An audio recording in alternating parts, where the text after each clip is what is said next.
Barla'da geçen 8 yıl. Açın kapıyı! Arama yapılacak!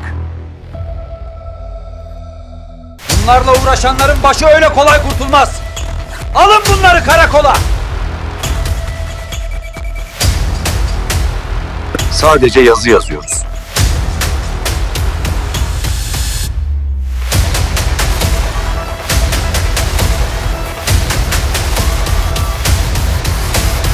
Kur'an'ın hakikatleri asrımıza hitap ediyor.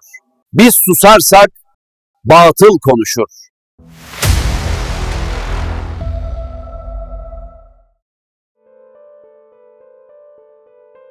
Yıl 1927, Üstad Hazretleri Barla'ya gönderilmişti.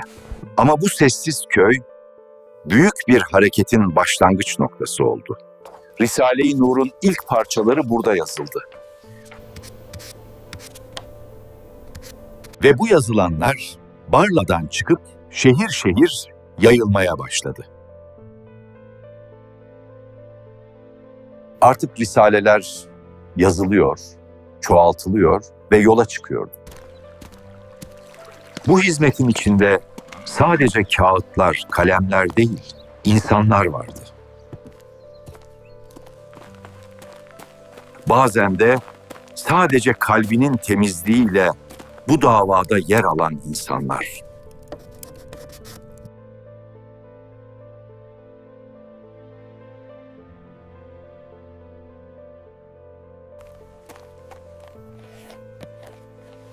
Gözlerden uzak, sessiz bir belde olan Barla'da talebeler ve üstad arasında geçen bu konuşma ileride birçok kişi tarafından hatırlanacaktı. Üstadım, affınıza sığınarak bir şey sorabilir miyim? Sor Keçeli. İçinde kalmasın. Üstadım, yazdırıyorsunuz, biz de yazıyoruz. Ama bunları bu dağ başında kim okuyacak? Keçeli gün gelecek, bu eserleri bütün dünya okuyacak. Bu yazılan hakikatler bir milletin değil, insanlığın ihtiyacıdır. Bugün Barla'da yazılır, yarın Berlin'de, Şam'da okunur.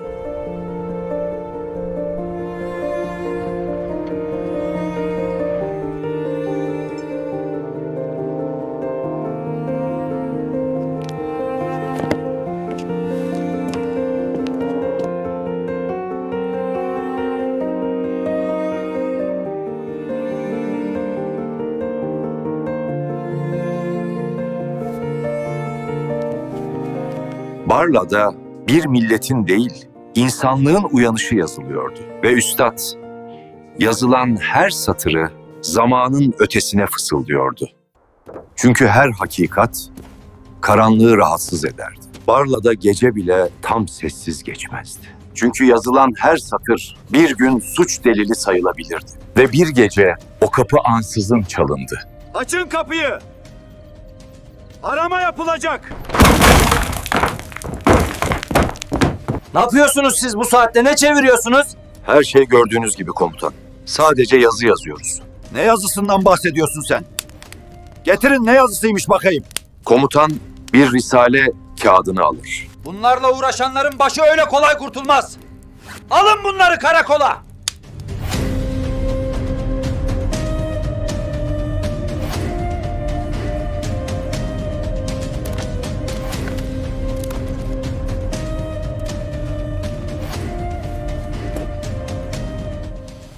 Ve o gece o evden alınan sayfalar. Ertesi sabah sorgu masasına taşındı. Ama ne kalem durdu, ne nur sönmeye razı oldu. Bu kargaşada bu hakikati omuzlayanlar vardı. İsmi bilinmese de davası göğe yazılanlar. İşte onlardan biri. Onun adı belki büyük kitaplara yazılmadı. Ama o bir parça ekmekteki helallikle tarihe geçti. Mübarek Süleyman. Barla'da günler geçtikçe üstad dağ yollarında daha çok vakit geçiriyordu. Hem nefes almak için hem de tefekkür etmek için. Ama bu yalnız yürüyüşler bazen bir kalbi de peşinden sürüklüyordu. Bir gün Süleyman Efendi üstada yaklaşır. Üstadım, ne olur beni de götürün. Yanınızda olmak istiyorum. Bu yolculuk çok zahmetli kardeşim. Çok yorulursun. Varsın yorulayım üstadım. Yeter ki sizinle olayım.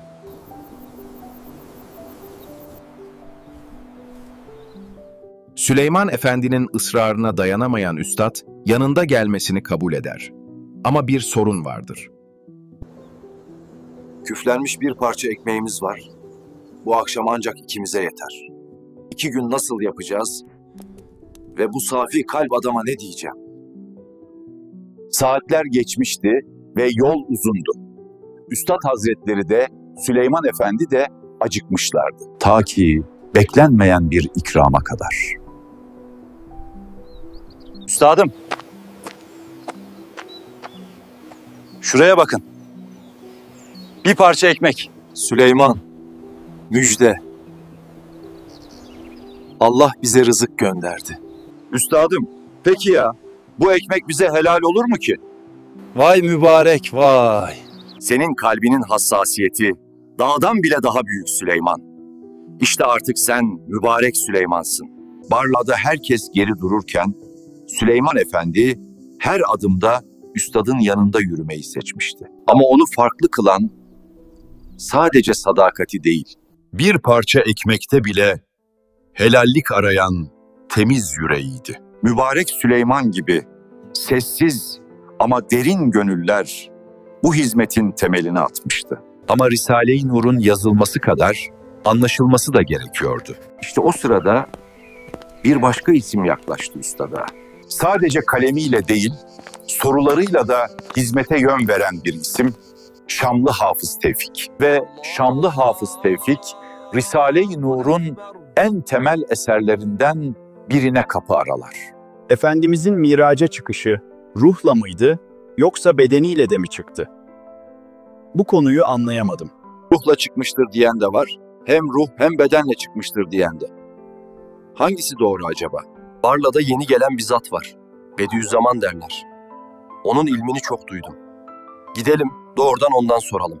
Bunun üzerine ilk iş olarak Şamlı Hafız Tevfik, üstad ile görüşmek için yanına gider ve Üstadım, bir meseleyle sizi rahatsız ettik. Ama gönlümüzde bir düğüm var. Çözmeden içimiz rahat etmiyor. Buyur kardeşim, mesele nedir? Sorabilirsin. Efendimizin Miraç mucizesi. Bazı kardeşler diyor ki ruhen çıkmıştır, bazıları bedenen gitmiştir. Sizce hakikat nedir? bu mesele sadece mantıkla değil, imanla anlaşılır. Miraç hadisesi aklın değil, kalbin de tasdikiyle kavranır. Allah izin verirse bu konuda bir risale yazılacak. Bir ömür anlatılsa yetmez. Ama satırlarda bir kapı açılırsa kalpler yol bulur. Allah sizden razı olsun. Allah sizi bu zamanda bize gönderdi. Sözünüz içimizdeki karmaşayı dağıttı. Ben sadece bir hizmetkarım. Hakikat Allah'a aittir. Diyerek üstad, Risale-i Nur'un temel taşlarından biri olan Miraç Risalesi'nin doğmasına vesile olur. Ancak bu, Şamlı Hafız Tevfik'in üstadıyla ilk karşılaşması değildir.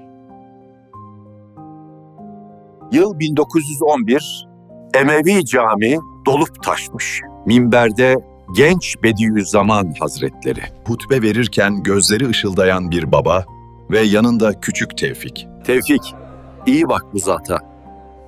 Bu ses sadece söz söylemiyor, kalbe yol açıyor. Bu zata Bediüzzaman derler. Sen de bir gün ona hizmet edeceksin. Ey Müslümanlar! Zaman, ilmin ve imanın birlikte yürüme zamanıdır. Uyanmalıyız.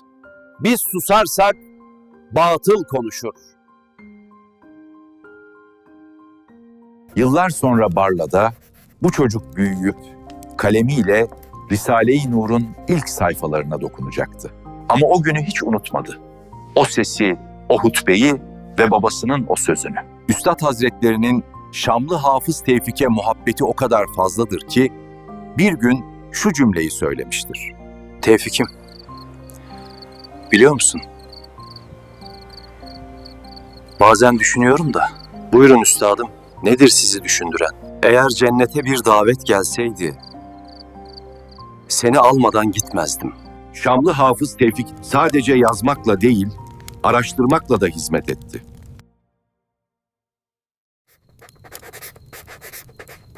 Şamlı Hafız'ın arkasında görünmeyen ama derinlerde hissedilen bir emek vardı. Zehra Hanım. Kocası yazabilsin diye sırtında odun taşıdı. Bir kalem sayfa döksün diye bir kadın elini taşın altına koydu. Tevfik yazsın. Yeter ki yazsın. Bir kelimeye vesile oluyorsam o bana yeter. Onun ismi pek anılmadı belki. Ama Üstad onu unutmadı ve dualarına hep ekledi. Risale-i Nur'un telifinin başında o mübarek hanım da vardır. Zehra Hanım. O, bir kalemin yazabilmesi için odun taşıyan kalptir. Biz onu Risale'nin vefat etmiş has talebeleri içinde duamızda anıyoruz.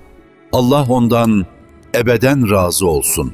Her kelimenin ardında bir fedakarlık, her satırın arkasında bir dua vardır. Zehra Hanım, bu duaların en sessiz ama en kıymetli sahibiydi. Ve bu sessiz duaların yankısı, Barla'daki evin duvarlarında bir mektebe dönüştü. İlk nüshalar çoğaltıldı ve artık Barla'daki ışık yavaş yavaş çevreye yayılmaya başlamıştı.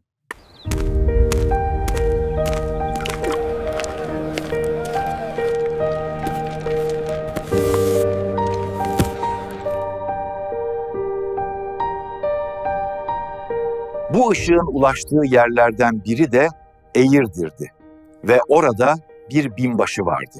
Çanakkale'de savaşmış, Kafkas cephesini görmüş ama hala içinde başka bir arayış taşıyan bir adam. Hulusi Yahyagil, Üstad Hazretlerinin şeyh mi yoksa değil mi gibi sorularla Barla'ya gidecekti.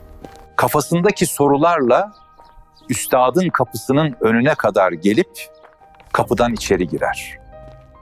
Kardeşim, hoş geldin, sefalar getirdin. Yolunun Barla'ya düşmesi boşuna değildir. Üstadım, yol uzun ama içimdeki sorular daha uzun. Affınıza sığınarak bir sual sormak istiyorum. Siz bir şeyh misiniz kardeşim? Ben şeyh değilim. Benim yolum İmam Rabbani'nin, İmam Gazali'nin, Mevlana Halid-i Bağdadi'nin yoludur. Bizim yolumuzda esas olan akla hitap etmek, kalbi ikna etmek ve ilmi esas almaktır. Ben bu cevabı arıyordum üstadım. Kalbimde düğüm olmuştu. Şimdi çözüldü. Sözlerinizle hem zihnim açıldı hem de ruhum rahatladı. Bundan sonra yolum bellidir. Kalbin niyeti doğruysa, Allah o kalbe doğru insanı, doğru sözü ve doğru zamanı çıkarır. Demek ki senin yolunun Barla'ya düşmesi bir rastlantı değilmiş. Bir lütufmuş. İşte o andan sonra Hulusi Yahyagil'in sadece gönlü değil, hayatı da değişir. Risale-i Nur'un birinci talebesi olur. Ve bir gün şu manalı cümleyi söyler. Yalnız bir adama üstad dedim. Onda da isabet ettim. Kainat muhabbet için yaratıldı. Ve Hulusi Yahyagil o muhabbete yaraşır bir insandı. O sadece bir binbaşı değil, bir gönül eri, bir sadakat sembolüydü. Hulusi Yahyagil, üstadı yalnızca birkaç kez gördü. Ama o görüşler bir ömürlük sadakate dönüştü. Artık üstad yalnız değildi. Yazılan her satır bir gönülde yankı buluyor. Risaleler farklı ellere ulaşıyordu.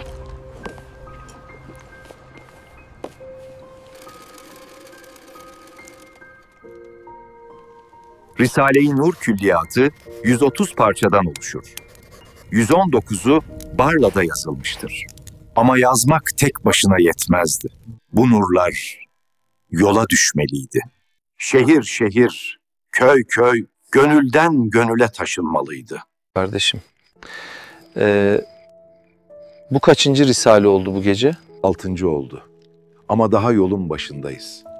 Her harfi bir nur parçası, her cümlesi bir şifa kaynağı. Bazen elim uyuşuyor, gözüm yanıyor ama sonra düşünüyorum. Bu yazılanlar bir gün nice insanın kalbine dokunacak. Üstad der ya, bir kelime 1000 kelime hükmüne geçebilir. Belki bu gece dökülen satırların bir gönle faydası olur.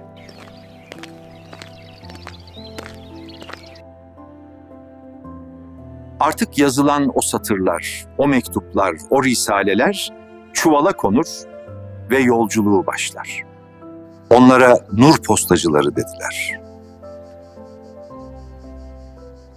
Ama onlar sadece sırtlarında mektup değil, aynı zamanda yüreklerinde de bir davayı taşıyorlardı. Bu risaleyi Hafız Ali'ye ulaştırmam gerek. Bu risalelerdeki her harf altından kıymetli bir emanet. Ve ben o emanetin taşıyıcısıyım. Bu abiler üstadın ifadesiyle zahirde normal, batında dünyayı titretmiş kahramanlardı. Adımları sessizdi ama yeryüzünde yankı buldu.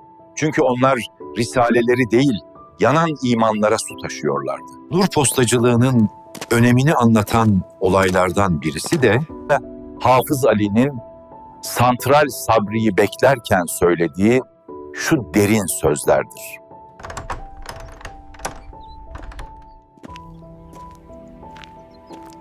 Hafız Ali bir köy yoluna doğru uzun uzun bakar. Risale gelmemiştir. Bugün 4. sabah. Ne gelen var ne bir iz. Ah Sabri ah, bu iş gecikmemeliydi. Hafız abi, belki yolda bir gecikme olmuştur. Hava dün çok kötüydü. Hakikat gecikmez. Eğer bir kalem yazmışsa bir gönül onu bekliyordur. Ve bir gönül bekliyorsa o risale zamanında varmalı. Hafız Ali derin bir nefes alır. İndallah mesulsün Sabri. Her harfin bir hesabı, her gecikmenin bir sorumluluğu vardır. Bu dava yüksektir. Onu taşıyan da öyle olmalı. Bu cümle sadece bir sitemden öte bir hakikat yolcusunun içten feryadıdır. Çünkü o bilir ki bir harf bir ömre bedel olabilir. Ve bazen bir gecikme bir ruhun uyanışını geciktirir. İşte bu anlayışla Risale-i Nur sadece Barla'da kalmadı. Dağları, ovaları, köy yollarını aşarak başka beldelere ulaştı. Her yeni durak hizmete katılan yeni bir gönül demekti. O gönüllerden biri de Bitlis'in Adil Cevazı'nda atıyordu.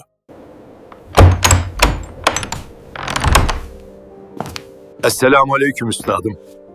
Yol üstü uğrayayım dedim. Fazla vaktinizi almam inşallah. Aleyküm selam Bekir ağa. Öyle yol üstü uğramak olmaz. Gel buyur. Ben çerçiciyim üstadım. Eşya satarım, yol gezerim. Ama her geçtiğim köyde farklı bir dert var. Herkes bir şey arıyor. Ama ne olduğunu kimse bilmiyor. İnsan bazen sandığı şeyin değil, gerçekte kalbinin arayışındadır. Senin yolculuğun zahiren ticaret ama hakikatte başka bir kapıya dayanmışsın belki. Al bunu Bekir ağa. 10. sözdür. Oku bakalım. Hakkınızı helal edin ama ben ümmiyim. Okuma yazma bilmem. Yani elim var ama gözüm harfi tanımaz. Sadece dinleyebilirim. O zaman birini bul. Oturun, birlikte okuyun.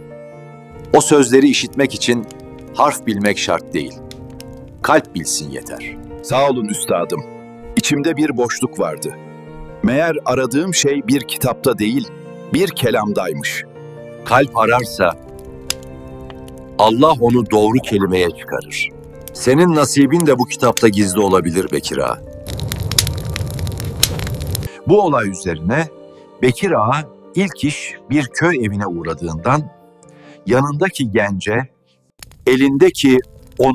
sözü okutmaya başlar. Bu nedir böyle? Kur'an'ın hakikatleri bu kadar mı açık anlatılır? Sanki içimdeki soruları biri yıllar öncesinden duymuş da cevap yazmış. Böyle bir anlatımı daha önce hiç görmedim. Bekir ağa, ne olur bu risaleyi bana bırak. Evladım, bu satırların ötesinde bir fikir, bu fikrin ötesinde bir dava var. İman davası. Bu dava bedel ister. Öyle kolay bırakılmaz. Biliyorum, kıymetli. Ama bana bu kadar dokunan başka bir metin olmadı. Bu risaleyi bana verir misin Bekir ağa? Veremem. Ama emaneten sende kalabilir. Yalnız 2 günlüğüne. O 2 günde ne kadar okursan oku. Sonra ne yapacaksın biliyor musun? Ne yapmam gerekiyor Bekir ağa? Temize geçeceksin. Elinle yazacaksın. Yazdığını da alıp Barla'ya gideceksin. Barla'da ise üstada göstereceksin. Söz veriyorum, yazacağım. Ve üstadı da görmeye gideceğim inşallah. Okuma yazma bilmeyen bir adam. Ama bir kalbe, bir köye, bir nesle ışık ulaştırıyordu.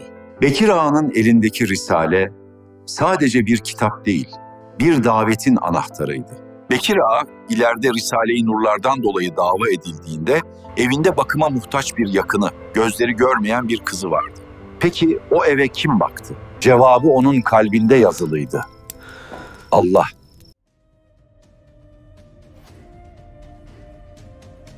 Ama her nur doğuşunun bir de karşılığı vardır. Üstad içinde o gün geldi. Barla'dan önce Isparta'ya, oradan da Eskişehir hapsine sürgün ettiler. Suçu neydi? Yazmak, anlatmak, uyandırmak. Barla'da geçen 8 yıl, sessizliğin içinden bir hareket doğurmuştu. Ama bu davalar nuru durdurmak için değil, onu daha da yaymak için olacaktı.